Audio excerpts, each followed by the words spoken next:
Hey, welcome back to Simple Truth. We are in the book of 1 Samuel, chapter 19. Just challenged you last week about bringing up people in the kingdom that you might not like or appreciate, that might be taking that which is yours. So we're going to look at verse 2, right? It says this, and Jonathan told David, Saul, my father, seeks to kill you. Therefore, be on your guard in the morning.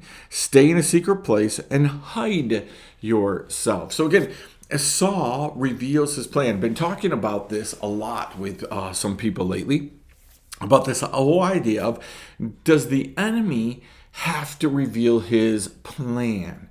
Right? Does God have to reveal his plan? Is there something up in heaven, some kind of a rule or whatever it is, that says, listen, there has to be an announcement of the plan? Right? Because you look at how quick God is constantly announcing, hey, here's the plan, here's the plan, here's the plan, here's what's going to happen. Right? Does the enemy have to announce his plan as well? Is that why Saul, right, is trying to get everybody to kill David? Now, again, here's the real probably nugget of truth, and that Saul doesn't want to take responsibility for killing David, right? He wants somebody else to do it for him. We've already seen that tried to happen. But here, Jonathan is going to get in the way of that. Now, we know last chapter, right? It starts out by saying, right, as soon as he has finished speaking to Saul, the soul of Jonathan was knit to the soul of David. God has a plan. Sometimes God puts people in your life for such a time as this, right? He puts people in your life, right, that are going to help you, that are going to help protect you. Again, Jonathan's in the same place that Saul is. Jonathan should be the next king, but he's not going to be the next king. David's going to be the next king. The difference is Jonathan seems to embrace what God has, right, and is part of the plan. Saul is fighting against the plan, right? So we look at that and say, you're on one side or the other. There's no black line that you're going to remain standing on, right? Where that says, like, oh, just be neutral in this whole thing. There is no neutral. Right? You're either for or you're against. Neutral, right, either means you're for or against. If you refuse to help in a situation, it shows, right, that you're against, right? If you do nothing in a moment where everybody else is in chaos, it means you're showing that you're for, right? In action at least, because while everybody else is partaking, you're not. We want to create this gray area where I'm just passive, I'm just not doing anything. Well, not doing anything is usually doing something.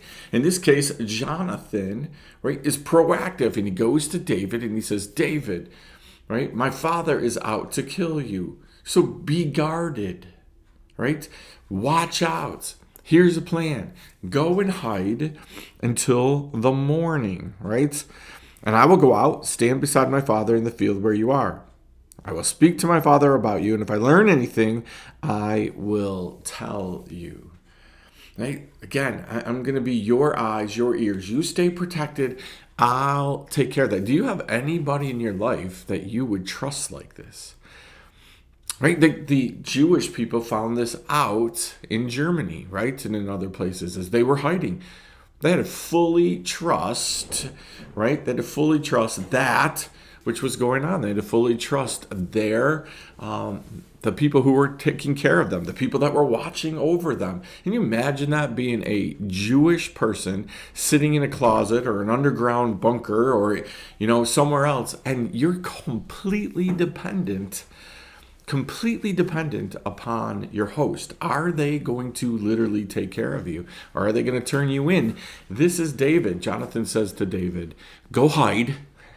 Go hide. I'll take care of you. I'll be your ears. I'll be your eyes. I'll tell you what my dad's plans are. So listen, I want to leave you with that simple truth. And I want you to think about it. Like, do you have somebody in your life that you would trust like that? Somebody that you said, I would stay in a closet and I would trust you, right? But I also trust you in other situations. It's not always in hiding. Sometimes we let other people go to meetings when we're feeling really anxious about it and we want to go and we want to fix something or we want to take care of something.